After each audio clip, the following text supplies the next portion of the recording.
We have here a diagram of the respiratory system of the human.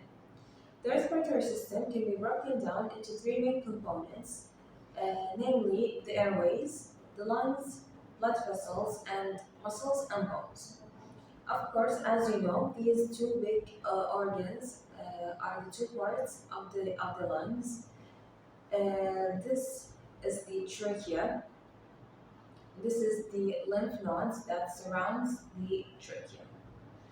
You have here the right lung and you have here the left lung.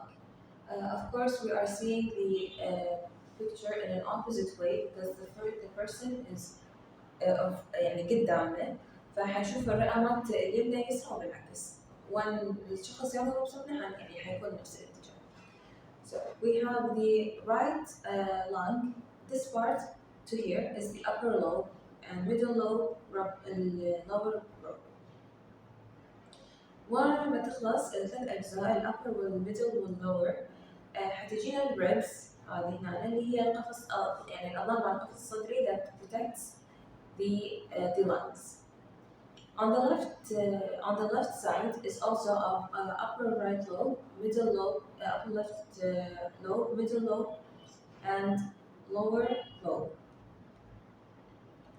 We have here the diaphragm اللي هو الحجاب الحاجز. We're going to take a part of each lung and dissect it more. We're going to start from inside out.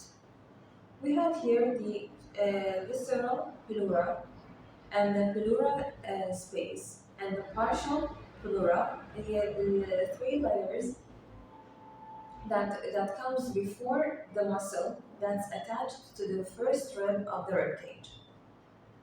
We're going to take a cross section of the bronchioles that's inside the lungs.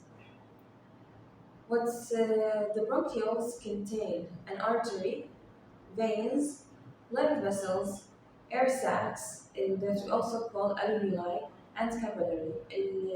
Air sacs is where the gas exchange occurs.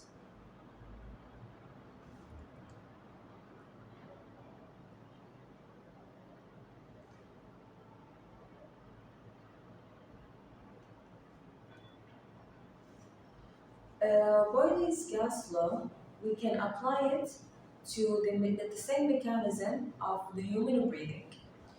Boyle's gas law equals pressure 1 by volume 1 equals to pressure 2 by volume 2.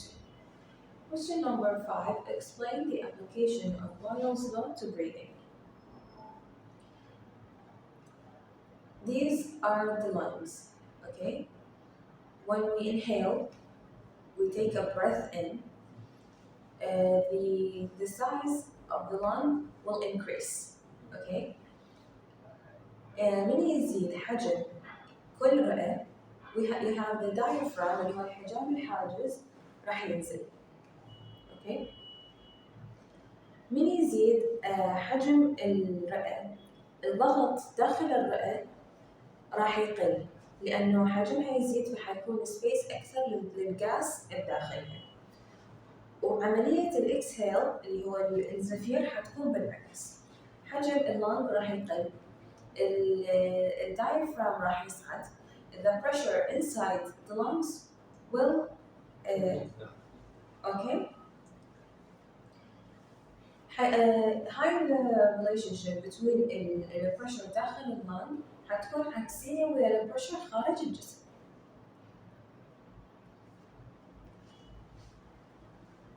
Dalton's law of partial pressure. The total pressure in a mixture of gases is equal to the sum of the partial pressure of each component gas. معناها إنه مجموع الضغط بخليط من الغازات حيساوي مجموع الضغط الجزئي لكل غاز بوحدة. So partial pressure equals total pressure multiplied by the volume fraction. Question 6. If atmospheric pressure equals to 101, 325 Pascal, then what is the partial pressure of oxygen and the volume fraction of the oxygen is 21%. they want the result of the partial pressure. So we say this number multiplied by this number, and we'll have the result of the partial pressure. Fick's first law of diffusion. The rate of diffusion is proportional to the concentration gradient. So J equals minus D multiplied by dC over dx. الجي هنا عندنا الفلكس هاي كلها اليونت مالته. D equals diffusion coefficient, this is its unit. dC over dx is the concentration gradient. Of course, diffusion is the movement of particles from high pressure areas to low pressure areas. The amount of gas, Henry's law, the amount of gas that dissolves in a liquid is directly proportional to the partial pressure of that gas. The graph below shows the solubility of oxygen in water. Use this graph to explain why lungs can't work underwater. Oxygen occupies 20.98% air by volume and 23.1% by mass. According to Henry's law, كل ما يزيد كم الغاز على سطح سائل كمية الغاز المذاب بهذا السائل راح يزيد. So when, let's say, a person is drowning and their water will enter his lungs, the amount of gas in the water that entered the lung, that's going to be dissolved in the lung, will equal to the amount of gas the person is trying to breathe. Okay, so in that case, لهذا يصير حالة الاختناق in case of the drowning. We have here biologically relevant diffusion coefficient at temperature of 20 centigrade. You have oxygen in 3 states, in air and water and in tissues. You have diffusion of water in water, sucrose in water, hemoglobin in water, and tobacco mosaic in water.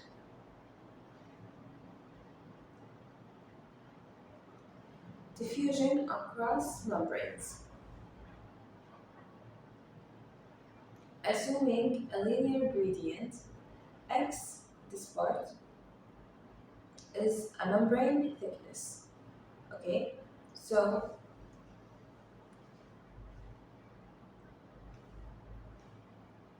the particles will move from C1 that has a higher pressure to C2 that has a lower pressure.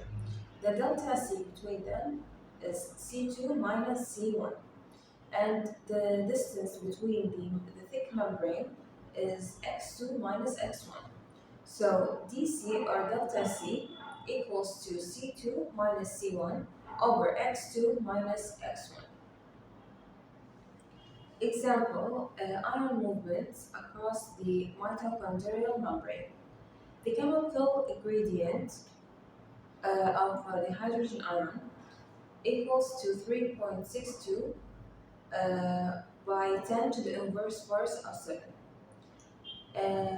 And القيمة مال درجة الأيون الهيدروجين الثاني هي 2.512 by 10 أس ناقص 8 مول. الممbrane thickness مالتنا is 5 في 10 أس سالب 9. والdiffusion coefficient اللي هو هذا the D in the equation is 9.310 multiplied by 10 to the inverse force of 9. It's very important that we convert mole to mole per liter to mole per milliliter على مود الوحدات تتطابق.